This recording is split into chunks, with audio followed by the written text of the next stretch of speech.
The front door unlocks with a soft mechanical click. He steps inside without turning on the lights. He wasn't supposed to be back for 3 days. The house should have been empty except for rotating security and the night staff. Instead it feels wrong. Too still. Too aware. The air carries the faint scent of something metallic. Not strong. Just enough to register.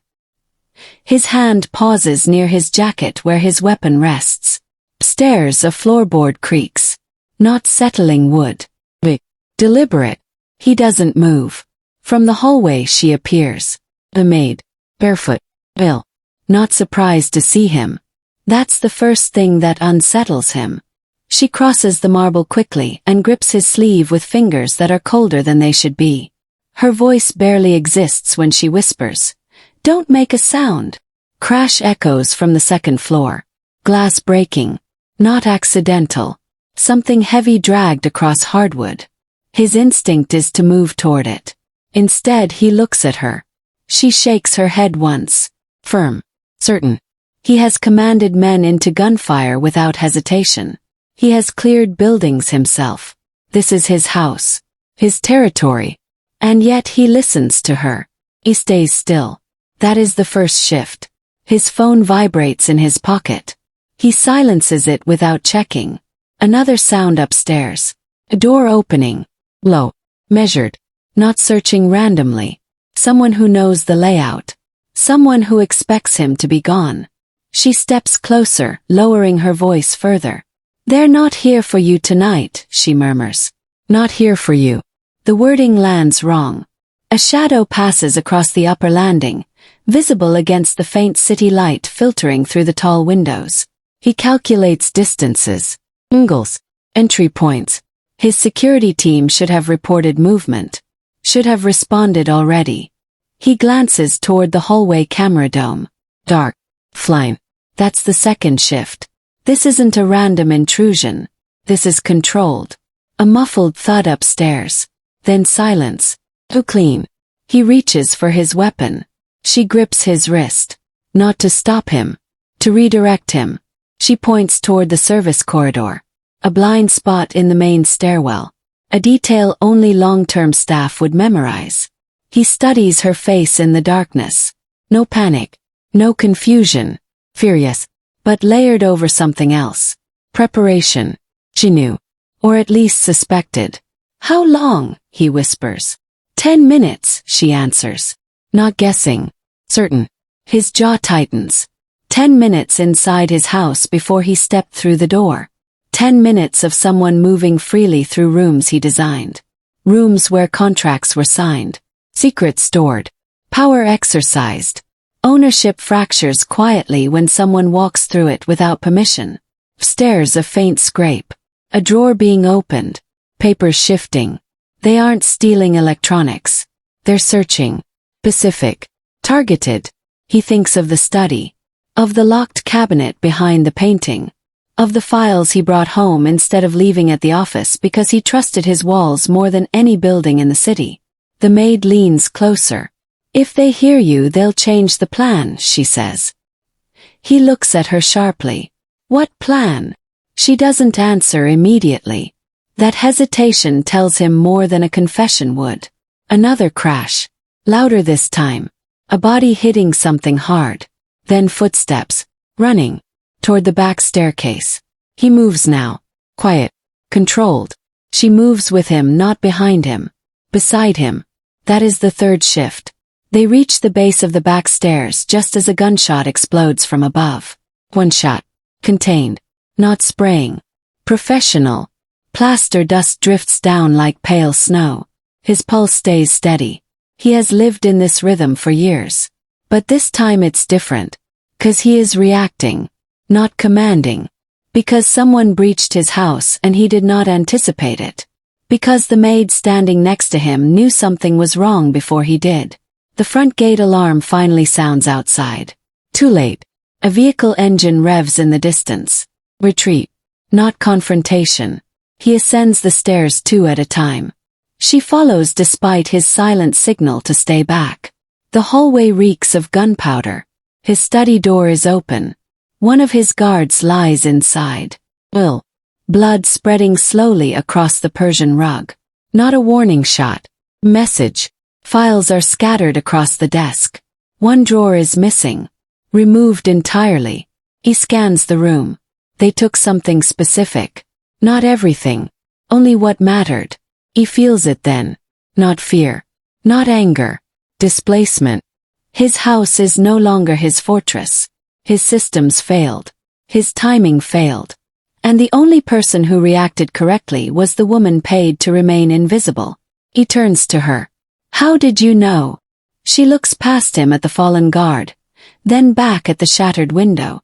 Because this afternoon, she says quietly, someone asked me what time you were coming home. His expression hardens. Who? She doesn't answer. Not yet. Sirens approach in the distance. His security team floods the estate seconds later. Weapons drawn, eyes wide at the scene. Orders begin flying. Radios crackle. The house fills with noise. But the silence between him and her remains intact. He obeyed her. In his own house. For the first time, control slipped before he noticed it leaving. Ownership meant nothing tonight.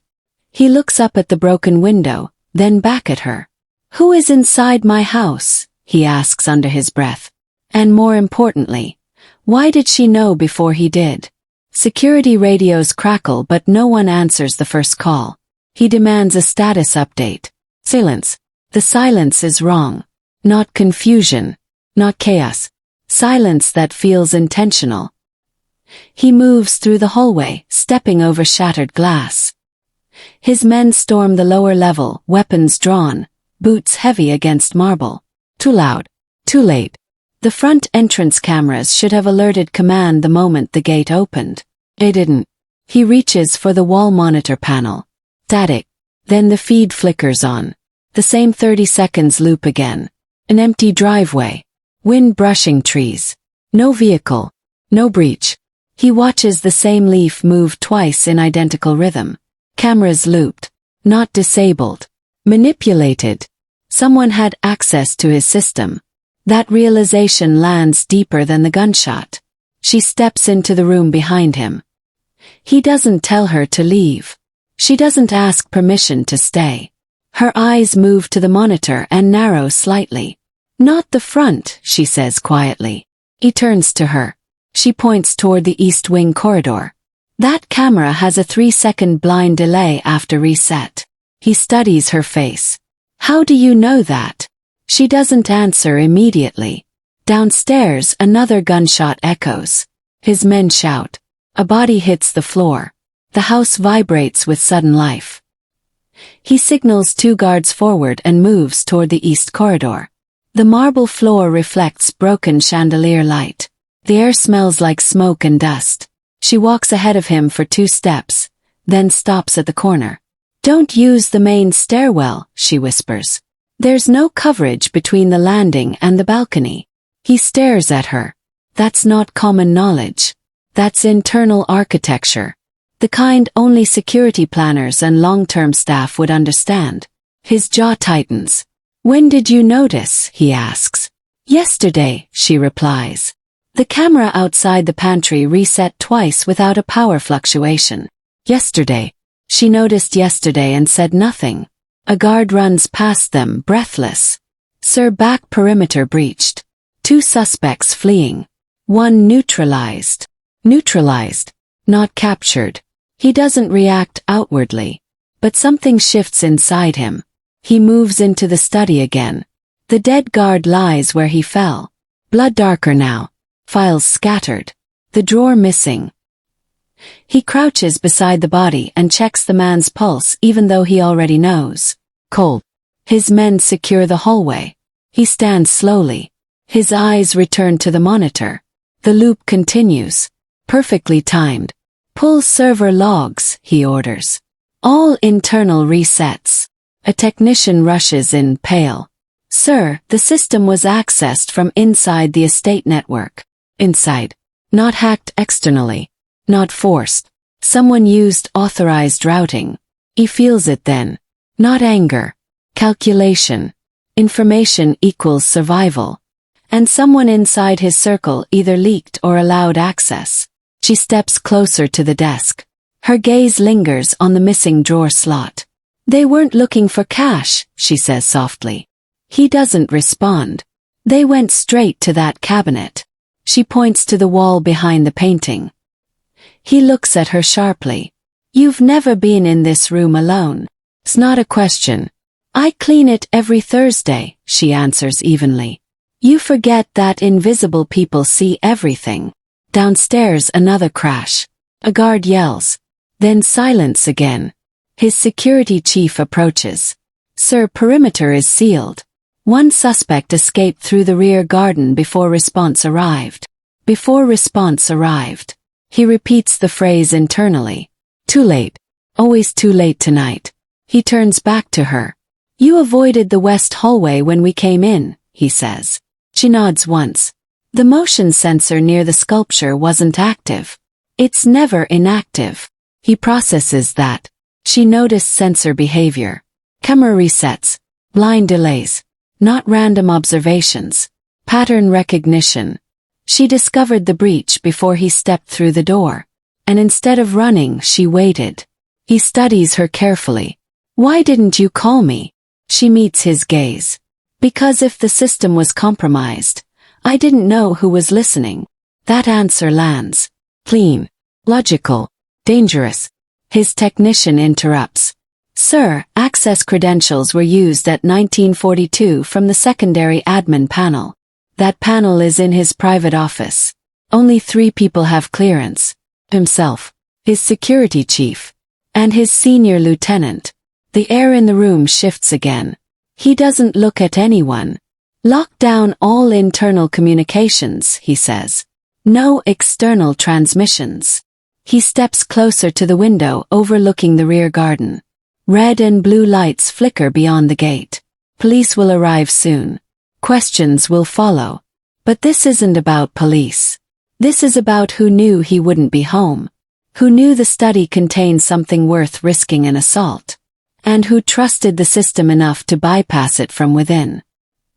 He glances back at her. She stands still but not fragile. Observing. Calculating. She knew which hallway to avoid. Which sensor lagged. Which camera looped. She saw the breach before the Empire did. That realization unsettles him more than the body on the floor. You discovered the blind spots, he says quietly. Not accusation. Confirmation. She nods once.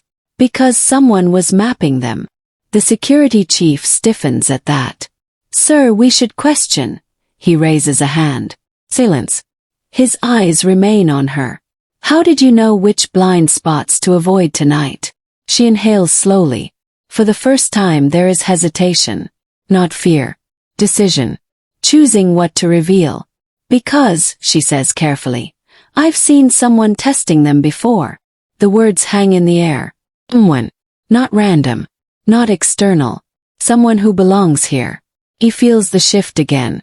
Power disruption. Control cracking from within. A house that isn't secure is no longer a house. It's exposure. He steps closer to her. Who? He asks, voice low enough that only she hears. She looks toward the hallway where his senior lieutenant now stands watching the scene unfold. Her gaze lingers a second too long. He follows it. And in that silence, a new calculation begins. How did she know the security blind spots? And more importantly, who else did? He doesn't question her in front of anyone else. He waits until the body is removed, the broken glass swept into neat piles, the estate sealed in silence again. Then he tells his men to clear the west wing. His voice is calm. To come. She follows him down the corridor without being told. The study door closes behind them. The house is quiet again, but it isn't the same quiet. It's heavier. Measured. He walks past her and pours a drink he doesn't touch. He studies her reflection in the dark window instead of looking at her directly.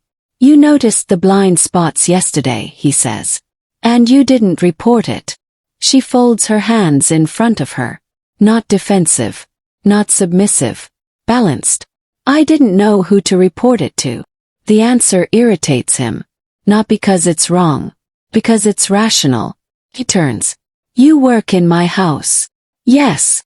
You report to my security chief. Yes. So why not him? She holds his gaze. Because I've seen him enter rooms after cameras reset. Air shifts. Not accusation. Observation. He studies her eyes for signs of manipulation. Finds none. That unsettles him more. You monitor the house patterns, he asks. I live in it, she replies softly. When you're invisible long enough, you learn the rhythms. She explains without hesitation. The pantry sensor that glitches only when someone manually overrides.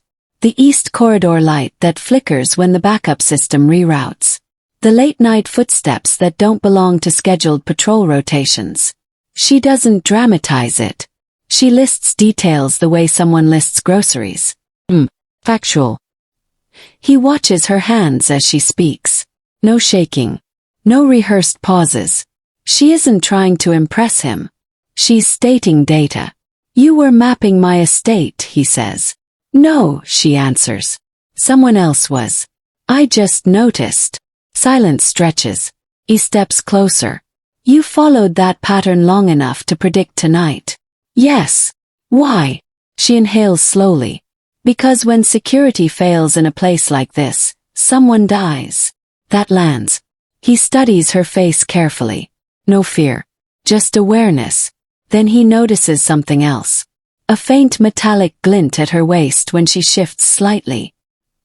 He reaches forward and pulls gently at the edge of her apron. A small key falls into his palm. Not a household key. Brushed steel. Custom cut. His eyes darken. Where did you get this? She doesn't flinch. I made a copy. The words hang between them. The room feels smaller. Of what? Your restricted records office. He doesn't speak immediately. He simply watches her. She continues before he can ask. I clean it every month. The lock code is mechanical backup. Well, predictable. I had time. His voice lowers. And what were you looking for? Proof, she says. Of who's rerouting your internal security authorizations. That's when he feels it fully. Suspicion narrowing. Not just toward her. Toward everyone. You broke into a restricted office in my house, he says evenly. Yes. Without permission. Yes. You understand what that means. She nods once. Yes. No plea. No apology. He studies her for a long moment. Then he circles her slowly. Not threatening. Calculating. You either anticipated an attack, he says quietly, or you helped create it. She doesn't react. If I wanted you harmed, she replies, I would have stayed silent tonight. He stops in front of her. Or you whispered first to gain leverage. She meets his eyes directly. If I wanted leverage, I wouldn't have given you the key. He glances at the metal in his hand. A duplicate to his most restricted space. She could have hidden it. Destroyed it. He didn't. What did you find inside, he asks. Access logs, she says. Your lieutenant's credentials were used 3 times after midnight last week. But he wasn't in the estate. That piece lands differently. He keeps his expression neutral. But internally the lines connect. He knows where his lieutenant was that night. Meeting across town. Public. Witnessed. So how were his credentials used here? You're accusing a senior officer, he says.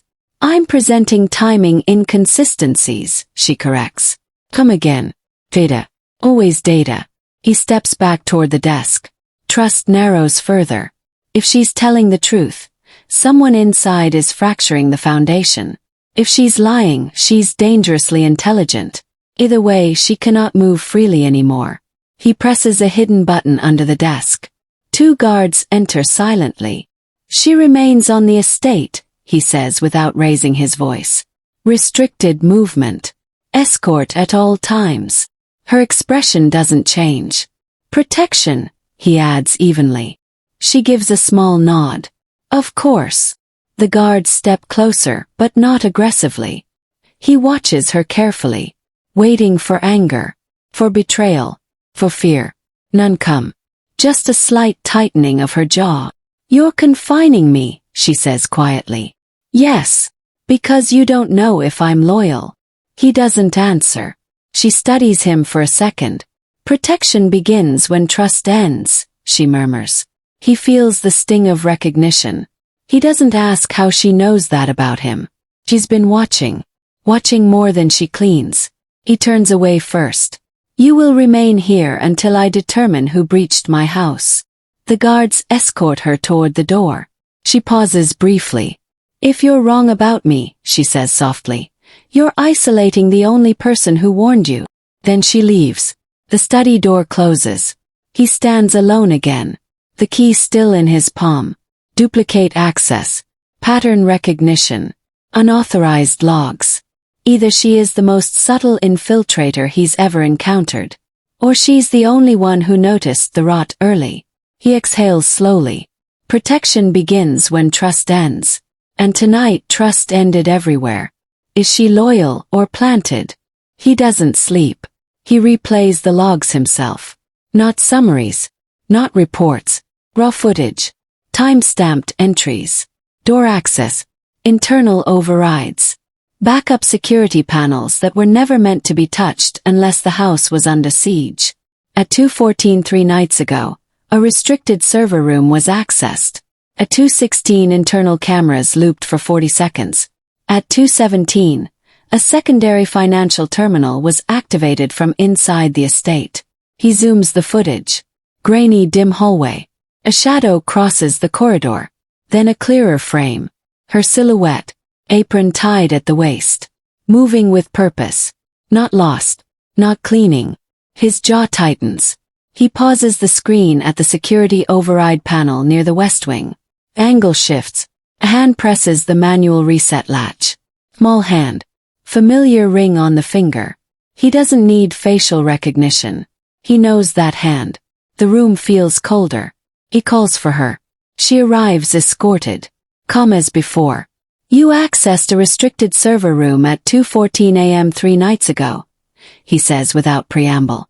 She doesn't pretend confusion. "Yes." "Why?" "Because the camera loop you saw tonight began the same way." He watches for hesitation. There is none. "You were searching," he says slowly. "For what?" "Financial transfers," she answers. "Someone is draining small amounts from subsidiary accounts. Enough to go unnoticed. Not enough to trigger audits." He leans back slightly. "And you believed that was your responsibility?" "No," she replies evenly. "But I believed it would become mine if the house fell." That answer unsettles him. Not ambition. Survival. He turns the monitor toward her. "Your fingerprints are on the override panel." He nods. "I know. That panel controls internal lockdown." "Yes." "You triggered it." "Yes." The guards shift slightly behind her. He raises a hand for stillness. "Why?" he asks quietly. She exhales. "Because someone else was already inside the network. I needed to see who panicked."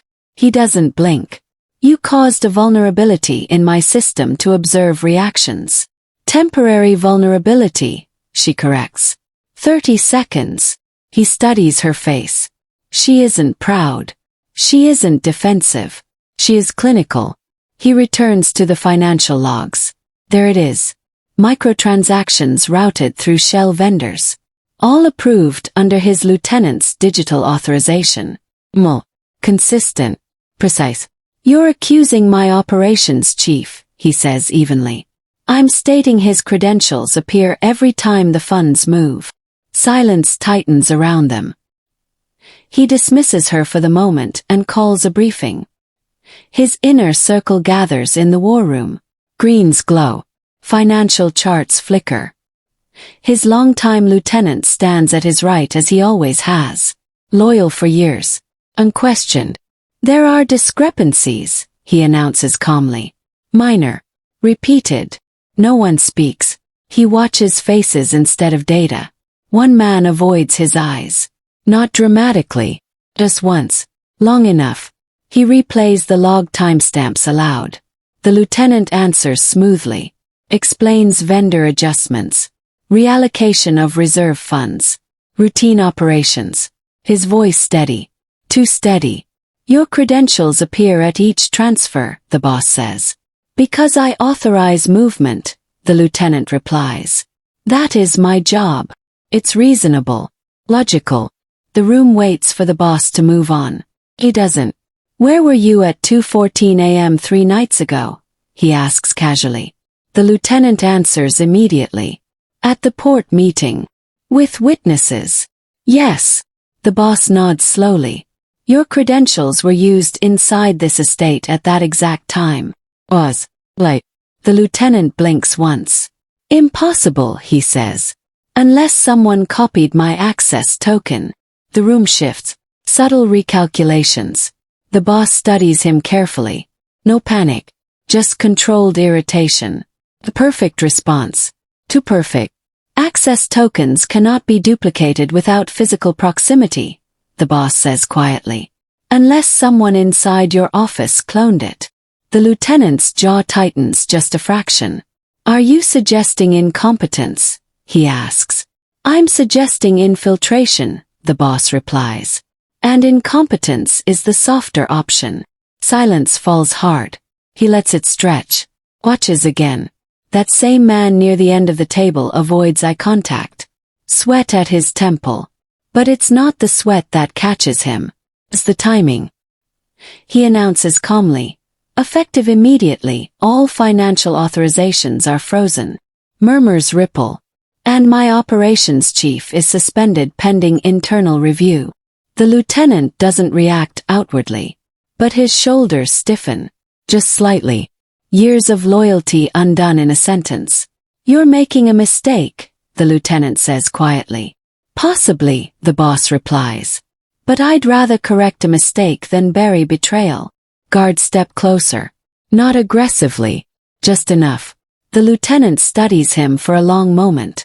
Then nods once. Very well. He exits under escort. The room feels fractured. When suspicion spreads, loyalty fractures. He feels it in the air. Years of structure loosened. Power recalibrating.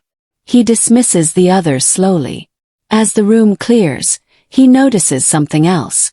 The man who avoided eye contact earlier leaves too quickly. He files that away. Then he calls for her again. She enters.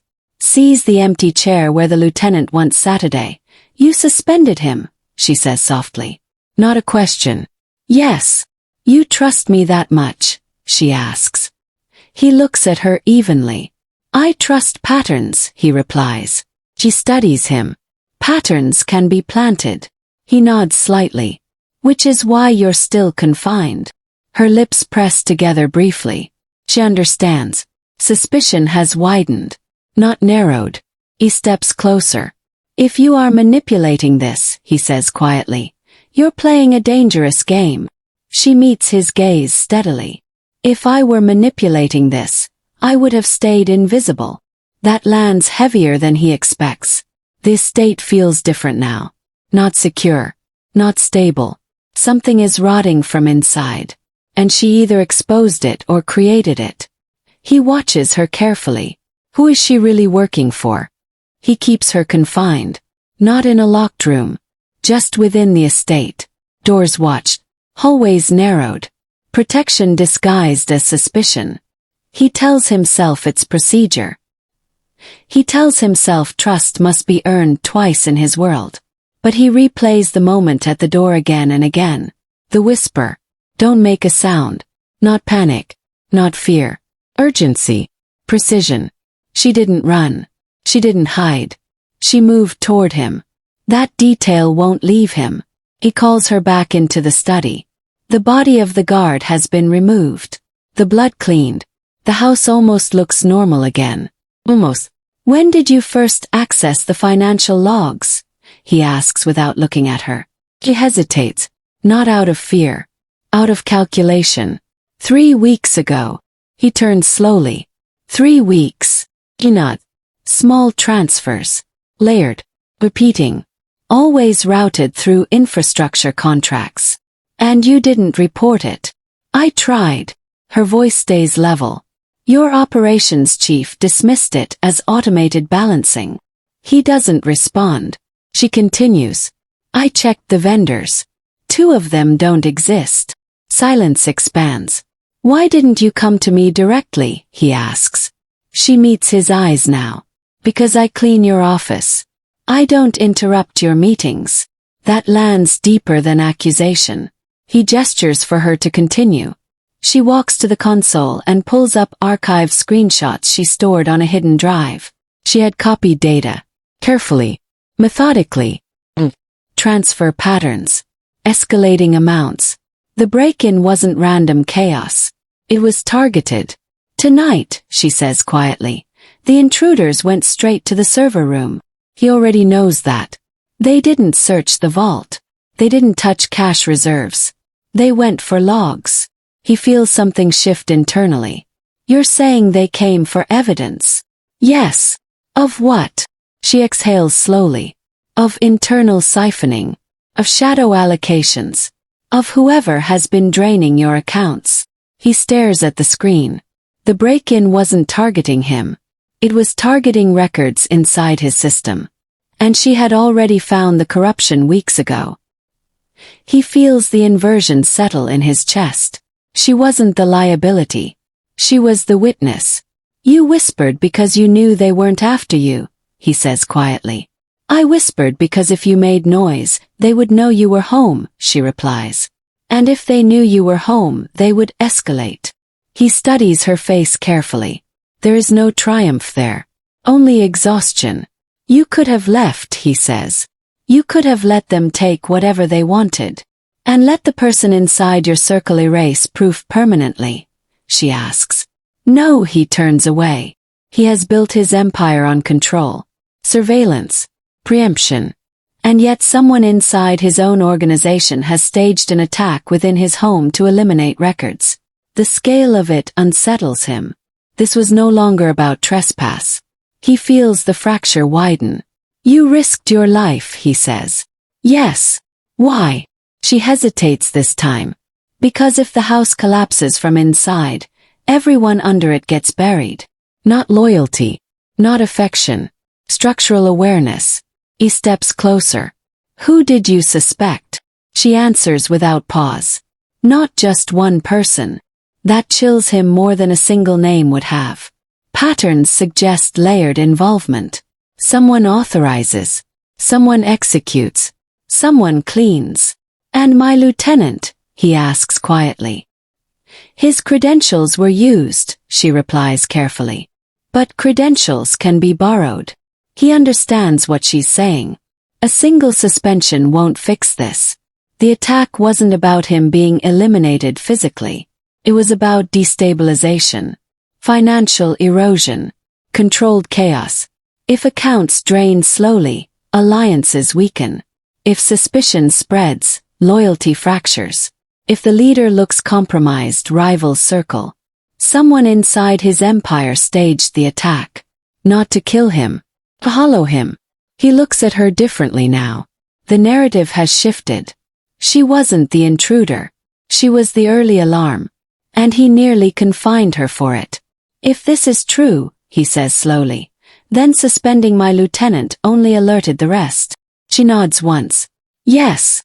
So what do you suggest? He takes a breath. You restore him publicly. He stares at her. You pretend you misread the data. You calm the room. Then you watch who relaxes. Dangerous, bold, and intelligent.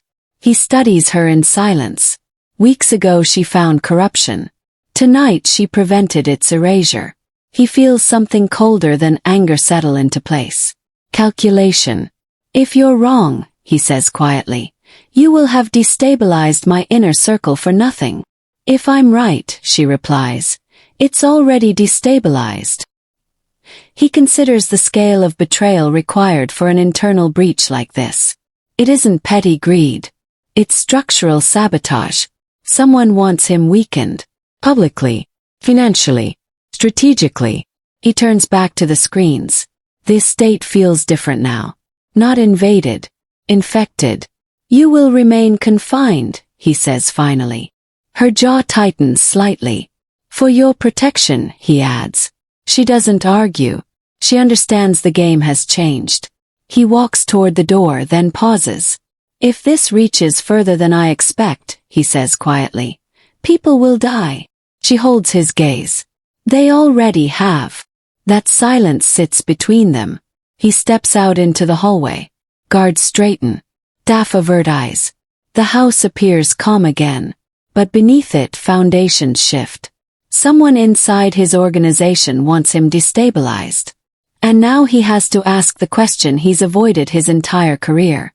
Who inside his organization wants him removed? He doesn't summon her this time. He walks to the smaller office at the back of the estate where she's been confined and knocks once before entering. The gesture is subtle, unnecessary, but deliberate. She's standing by the window, watching the courtyard below where guards rotate in patterns she now understands too well. He closes the door behind him. You can leave, he says without preamble. No raised voice. No threat. I'll arrange transport. New papers if you want them. Clean separation. She studies him carefully. There's no trap in his tone. Just calculation. Why, she asks. Because if you're right, he says, you're in danger. And if you're wrong, you're still a variable I can remove. It isn't cruel. It's honest. She nods once. And if I leave, she asks quietly, the corruption continues. He doesn't answer immediately. The silence stretches. Yes, he finally admits. Most likely. She exhales slowly. Then I'm not leaving. He watches her closely. You understand what staying means. Yes. You will be suspected. Already am. You may not survive it. Neither will you if the rot spreads. That lands harder than accusation. He steps closer. Why help me? She meets his gaze without flinching. Because someone inside your circle staged an attack in a house full of civilians. That's escalation. That doesn't stop at money. He studies her face for fear. He finds resolve instead.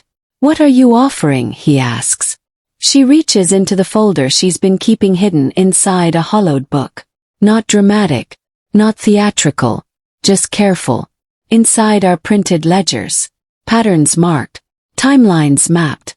She lays them on the desk between them. This is what I copied before the breach, she says. Shadow transfers rerouted through secondary contractors. But the routing changed 2 days before the break-in. He scans the pages quickly.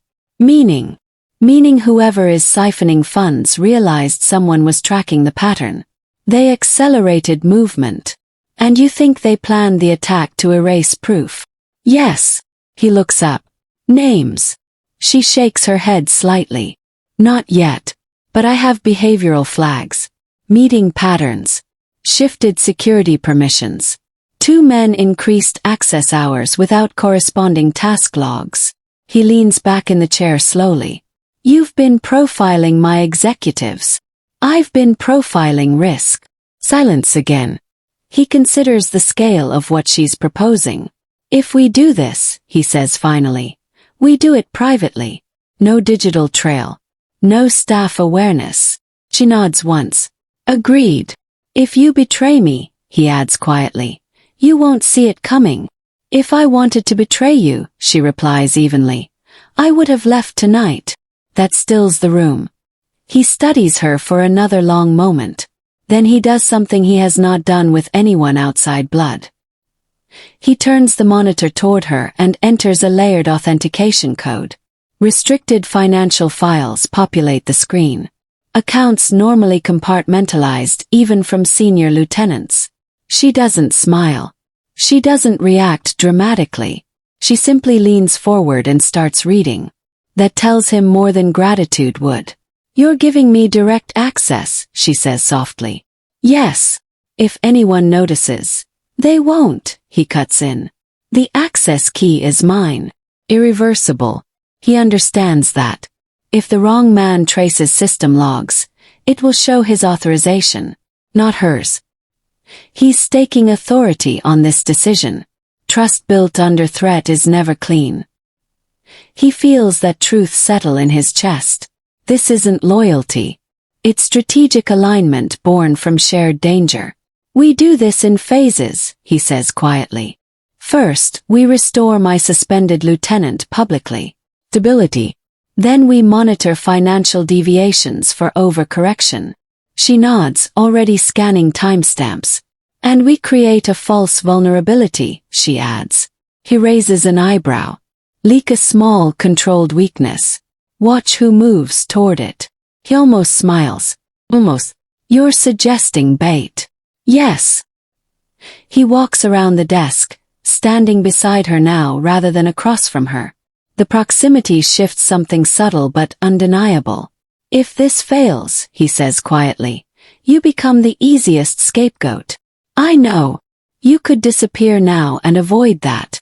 And leave you blind, she asks. He doesn't answer. Outside the office, footsteps pass. Guards changing shift. The estate hums with artificial calm. Inside the room, a different alliance forms. You understand, he says carefully. If this is discovered, they won't confront you first. They'll confront you. Yes. Good, she says softly. That means they still fear you. He studies her profile as she scrolls through numbers. Not naive. Not reckless. Calculating. He closes the office door fully this time. From this moment, he says quietly, you answer directly to me. She doesn't look up. I already was. A small silence follows that. Then she freezes slightly. There, she says. He leans closer. What? A mirrored vendor ID. Same routing number. Different shell company. His pulse slows instead of racing. That's how he knows this is real. Who approved it? Your logistics chief, she replies. He nods once. And if he learns we're looking, he says quietly. He won't wait. She finally looks up at him. Then we don't let him learn. The pact is sealed without handshake. Without oath. Just shared access and mutual risk. He disables automatic system logging on that terminal manually. A decision that cannot be undone without scrutiny. Irreversible. You understand, he says one last time, if the wrong man learns we're working together. He won't target the system, she finishes softly. He'll target us. The silence after that feels heavier than the gunshot earlier in the night. He straightens slowly. Outside, the estate remains still. Inside, something far more dangerous has begun. And neither of them says it aloud. What happens if the wrong man learns they're working together? The shift doesn't happen loudly. It begins in the corridors. Conversations pause when she walks past. Staff who once treated her like background now track her movements with careful eyes. Guards who used to ignore her presence now straighten as she passes. Not in respect. In assessment. The estate feels tighter. Smaller. Security rotations change without notice. Two men who have worked here for years suddenly request reassignment. No one says why. No one needs to. When the Empire notices, it does not shout. It recalculates.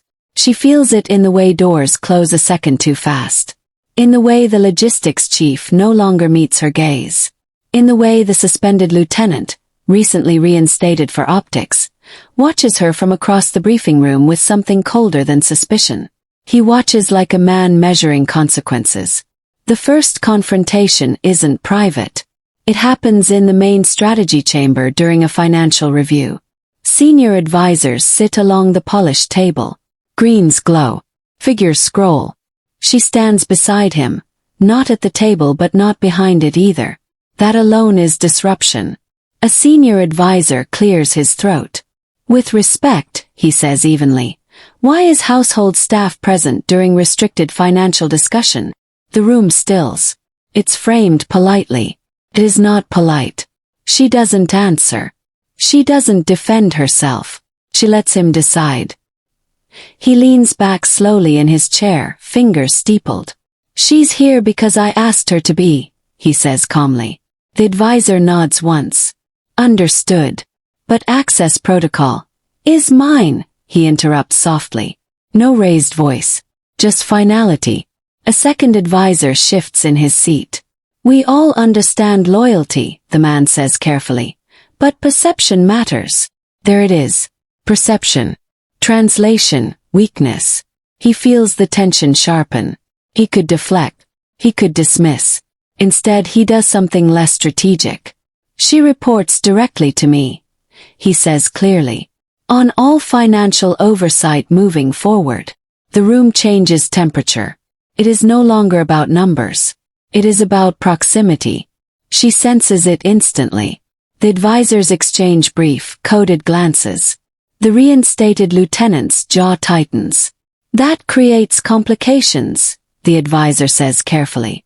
No, he replies, voice steady. It clarifies authority. Silence settles heavily across the table. He stands, signaling the meeting's end. If anyone has concerns, he adds, eyes scanning each face slowly, bring them to me. Not to committee. Not to council. To him. That is the irreversible shift. He has moved her from shadow to declared protection. Publicly. In a room where loyalty is currency and perception is survival. When power becomes personal, empires tremble. She feels it as they exit the chamber. Whispers resume almost immediately behind closed doors. Guards who once deferred to the senior advisor now hesitate between signals. The internal hierarchy has shifted, and instability spreads faster than rumor. Outside, rival factions monitor social channels and financial adjustments. Inside, loyalty fractures along invisible lines. That evening, the senior advisor approaches him privately in the courtyard. You are risking unnecessary division, the man says quietly. Division already exists, he replies. Now it's visible. The advisor studies him carefully. Visibility invites challenge. Good, he says. Let them challenge. The advisor nods once, but there is no comfort in it. Across the courtyard, she stands beneath the balcony lights, reviewing numbers on a tablet. She looks calm, unaffected. That, more than anything, unsettles the house. A maid does not stand beneath chandeliers holding classified reports. A maid does not redirect financial scrutiny. A maid does not sit beside the head of the empire. But she does now. And every eye registers it. Later that night, security briefing reports show something subtle. 2 external contractors request access extensions. A regional captain delays a scheduled compliance review. Minor disruptions.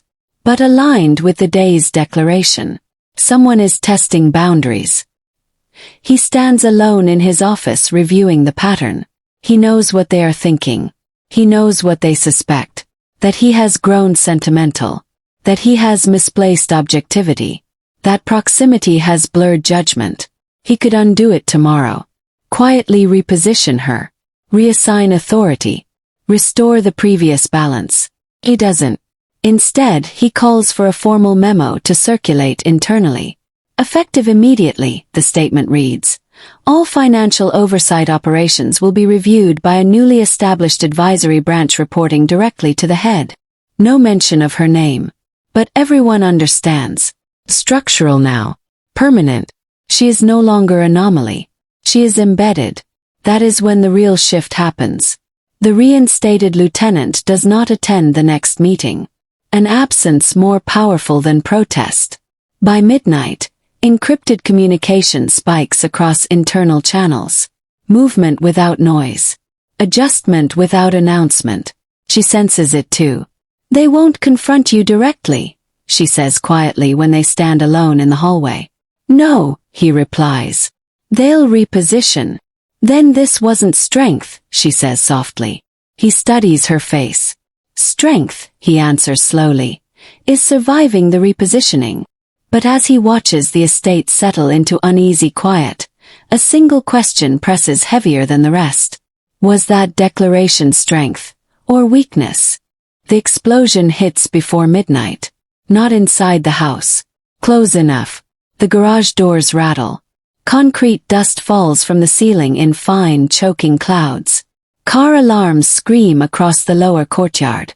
She is halfway down the east corridor when the shockwave rolls through the glass. Lights flicker, then stabilize, too controlled to be random. He is already moving before security reports reach him. Barefoot. No jacket. Just instinct. Lockdown, someone shouts through the comms. Too late. A second crack splits the air. Sharper. Cleaner. Not explosive. Precision. The window behind her shatters inward. A sniper round tears through the curtains and buries itself in the marble pillar inches from where she stood seconds earlier. She freezes only for half a breath.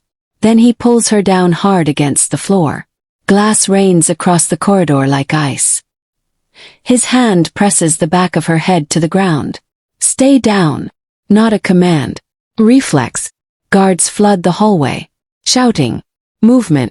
Orders overlapping. Side headlights scatter. One car reversing too fast. Another stalled at the gate. The estate has been breached twice in less than 30 seconds. That's not intimidation. That's coordination. He stands, fury already coiling. Find the shooter. No hesitation. No protocol review. He storms toward the balcony despite protests from security. He wants visibility. Wants to see it himself. Down in the garage, smoke drifts from a disabled SUV. No one dead. The explosion was placement. Distraction. The shot was the message. And it wasn't aimed at him. It was aimed at her window. Someone inside provided timing. Someone knew her room assignment had changed. He turns slowly toward the cluster of captains assembling in the courtyard. Faces tight. Controlled. Loyal on the surface. One captain avoids his eyes. Minor detail. But not tonight. Who approved the rotation shift? He asks evenly. Silence answers first. Then the operations captain steps forward. I did. Confident. We needed additional perimeter coverage after this morning's memo. Logical. Plausible. But his tone is too prepared. And the east corridor window blind timing? He asks quietly. The captain hesitates. Just enough. Standard configuration. That's the fracture. He moves before anyone registers intent. The gun is drawn in one fluid motion. No warning. No second question. The shot echoes across the courtyard. The captain drops where he stands. Gasps ripple outward. Guards freeze mid-motion. Advisors stare in disbelief. He lowers the weapon slowly, eyes scanning every face. Internal breach, he says evenly. Consider this correction. Blood spreads across polished stone. No one challenges him. Not here. Not now. But the air has shifted permanently. She stands at the balcony edge above, hands trembling but jaw steady. She saw it. Not rumor. Not command delivered through layers. Direct execution. Personal. In front of witnesses. Some lines once crossed publicly can't be redrawn. He has not executed one of his own in months. Deliberately avoided it. Maintained distance. Delegated consequence. Tonight he erased that restraint in seconds. Not for power consolidation.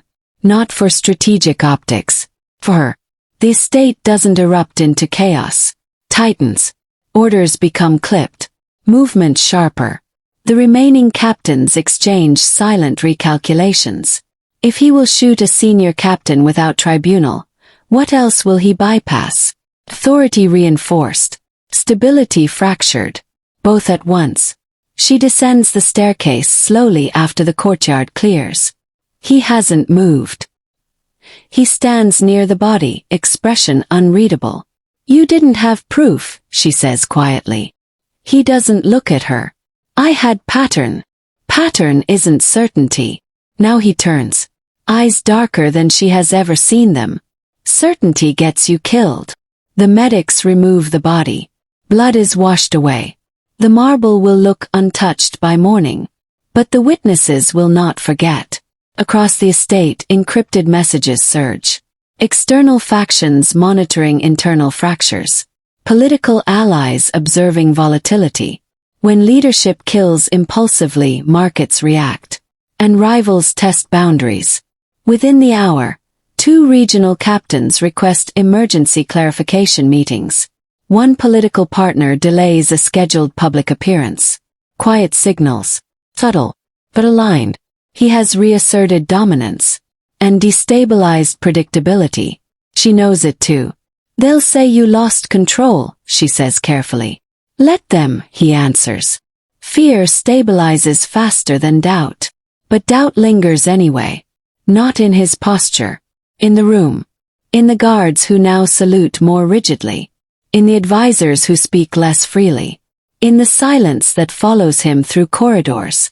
Later, alone in his office, he reviews security logs again. The sniper escaped. The explosive device was remotely triggered. The captain's device shows encrypted contact with an external number hours before the attack. Suspicious. Not definitive. He acted on suspicion. Public suspicion. She stands at the doorway. If he wasn't the only one, she says quietly. You just warned the real traitor. He studies the paused footage on screen.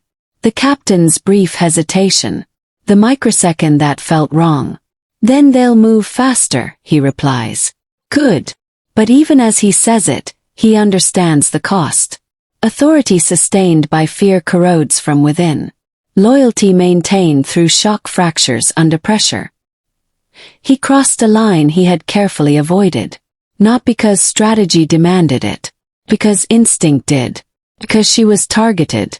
Because hesitation felt worse than consequence. She steps into the room fully now. No more distance. No more hierarchy. Just shared aftermath. You didn't hesitate, she says softly. He looks at her then. Not as asset. Not as liability. As catalyst. No, he admits. Outside sirens fade. Smoke clears. The estate returns to manufactured calm. But inside the structure of his empire, cracks spread invisibly. Rivals will probe. Allies will question. Subordinates will calculate risk differently. He holsters the weapon slowly, aware of the irreversible alignment forming around them. She is no longer protected by proximity. She is protected by precedent. He killed for her. In public. That cannot be undone. And as the night settles into heavy quiet, a single question lingers beneath the silence. Did he just destabilize his own throne? By sunrise, the retaliation is already moving. Not loud. Not theatrical. Surgical. Warehouses tied to his shipping routes are inspected before dawn. Accounts are flagged for compliance reviews that never used to happen. 2 restaurants close temporarily after anonymous safety complaints. Politicians who once answered his calls let them ring longer now. Some don't answer at all. No public accusations. No formal charges. The smoke. Slow and suffocating. She watches it unfold from the living room where news screens scroll quietly across the bottom of every channel. Commentary is careful. Neutral. But her image appears beside his more than once. Not labeled as a maid. Not labeled as an employee. Just close associate. The phrase is deliberate. It implies influence without proof. It invites speculation without commitment. And speculation spreads faster than evidence. Protection always leaves smoke. She feels it before she understands it. The weight in conversations. The subtle shift in how staff address her. Not colder. Just cautious. As if proximity to her carries consequence. He moves through the house with the same controlled precision as always. But meetings are longer. Calls are shorter. Advisors speak in coded tones. When she enters a room, silence follows for half a second too long. Not disrespect. Calculation. Outside the estate, her name begins to circulate. Anonymous sources suggest she is the reason for recent internal conflict.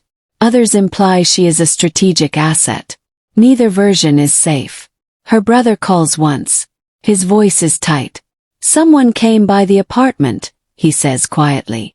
They said it was routine. Routine never feels routine anymore. That afternoon, without warning, he is relocated. No discussion. No consent. She is told he is secure. The word lands heavy. Secure means unreachable. Secure means monitored. Secure means she cannot visit without clearance. She confronts him in his office. You moved him. He doesn't deny it. He was exposed. So you erased him. I protected him. The difference feels semantic. He stands slowly, crossing the room with measured calm. If they can't find him, they can't leverage him. And if I can't find him, she asks. His silence answers. Her brother's life has been folded into operational strategy. Another variable stabilized. Another piece removed from her control. She realizes then what proximity truly means. It means the people around her are absorbed into his structure whether they agree or not. Her brother didn't choose protection. He was assigned it. News outlets escalate. A financial columnist questions sudden internal restructuring within his organization. A political commentator references personal entanglements influencing strategic decisions. Her face appears again, side by side with his. Analysts debate influence. Rivals amplify narratives. Every rumor multiplies pressure.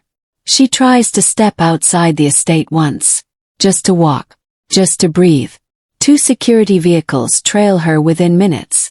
Not aggressively. Just visibly. The message is clear. She is not an individual anymore. She is a protected entity. And protected entities are never alone. Back inside, advisors meet without inviting her. Then they begin inviting her deliberately. To test reactions. To measure his responses. One senior political ally declines a joint appearance. Optics, the message says. Optics means instability. Instability means vulnerability. He absorbs it without visible reaction. But she sees it. The micro-tightening of his jaw. The recalibration in his tone during calls. She watches a map of his influence shrink by millimeters. Not catastrophic. Just measurable. All because he chose publicly. Because he reacted personally. Because he killed without deliberation. For her, that truth begins to settle like ash. She did not pull the trigger. She did not order retaliation. But her existence triggered events that spiral outward. She stands in the corridor that once felt like employment and now feels like entrapment. This is my fault, she says quietly one evening. He doesn't look up from the reports. No, if I wasn't here. They would have moved anyway. But slower, she counters. He sets the file down then. Studies her fully. Power shifts create reaction. You are not the cause. I'm the catalyst. He doesn't correct her. Outside, a longtime ally announces temporary neutrality in a public statement. Carefully worded. Strategically vague. But distancing. Markets respond. Rivals test minor boundaries. Nothing dramatic. Just enough to signal change. She scrolls through social media alone later that night. Comments speculate about her influence. Some accuse her of manipulation. Others call her naive. None see the truth. That she is both less and more powerful than they imagine. Less in authority. More in consequence. Her phone vibrates with a secure message. Her brother's location has been changed again. For safety. She doesn't reply. She can't. The realization hardens quietly. Her identity is no longer separate from his empire. Legally untouched. Publicly entangled. Strategically embedded. Doors that once would have opened for her career quietly close. Invitations retract. Background checks linger longer. Every future opportunity will carry his shadow. Protection always leaves smoke. And smoke stains. She returns to his office one final time that night. If I leave, she says carefully, does it stabilize things? He considers it. Not emotionally. Strategically. No, he answers. It signals weakness. She nods slowly. If I stay. His eyes soften for half a second. It costs. Silence stretches between them. Heavy. Measured. Outside, the estate lights dim one by one. Inside, the empire recalibrates around a new axis. Not romance. Not control. Alignment. She understands now. Being near him is not proximity. It is participation. Even without authority, even without intention, the smoke will keep spreading, quietly. And she stands there, fully aware of the weight of her next decision. Can she stay without destroying him? Before dawn the noise stops. Not gradually. Completely. Calls end. The encrypted channels go quiet. The advisors who were pacing hallways disappear into their offices. By sunrise, reports arrive in short, efficient summaries. The captain who questioned her influence is gone. Officially transferred. Unofficially removed. 2 shell companies that funneled unexplained funds have been dissolved. Servers wiped. Offshore accounts frozen. The lieutenant who orchestrated the staged breach is found in a warehouse miles from the estate. No public statement. No spectacle. Just absence. Threat silenced overnight. Bodies gone. Evidence erased. The estate feels untouched. Floors polished. Curtains open. Breakfast prepared. Staff moving carefully, as if noise might wake something fragile. She stands by the window and watches the gardens. Birds land on stone fountains as if nothing fractured hours ago. It would almost feel peaceful if she didn't know what it cost. He enters the room without announcement. No guards behind him this time. No visible weapons. Just quiet. "It's done," he says. Not proud. Not relieved. Factual. She studies his face for signs of strain. There are none. That is what unsettles her most. In his world, violence is not emotional. It is administrative. He crosses the room and places a small device on the table between them. The tracking unit. Deactivated. "No more surveillance," he says. She doesn't touch it. "And my brother. Relocated permanently. Secure. No oversight beyond perimeter defense. Meaning, he lives normally. Without our shadow." She exhales slowly. It is what she asked for. Real freedom. Not strategic containment. Not monitored protection. He moves toward the balcony doors and opens them. Morning air slips inside. "You can leave," he says. No demand. No manipulation. No guards. No escorts. No one will follow. She turns to face him fully. "And if I do, your name disappears from operational briefings. Your access revoked. Your involvement ends." The words land carefully. Clean separation. He is offering something he has never offered anyone before. Release. Orientation settles in her chest like weight. Silence returned, heavier than before. The house is calm. The crisis contained. The empire recalibrated. All that remains is choice. She walks through the corridor where she once whispered for him to stay silent. The place where power inverted for a single breath. The memory is sharp. That moment changed everything. He returned home unexpectedly. He expected betrayal. He found loyalty. She steps outside onto the driveway. No vehicles idling. No perimeter shadowing her movement. The gates stand open. She could walk beyond them. Disappear into anonymity. Reclaim something resembling a normal life. She imagines it. Small apartment. A job unconnected to violence. A brother who visits freely. Headlines that never mention her.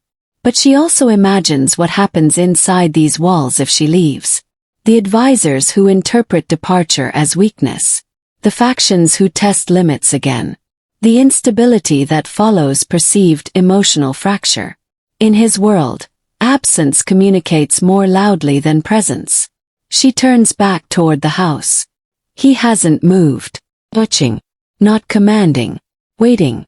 "If I stay," she says evenly, "it's not as your employee." He nods once. "Then what?" she asks.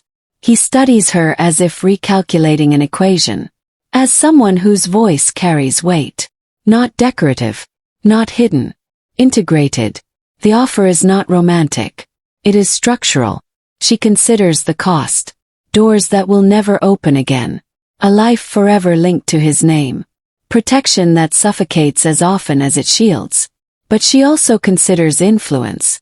The ability to see corruption before it metastasizes.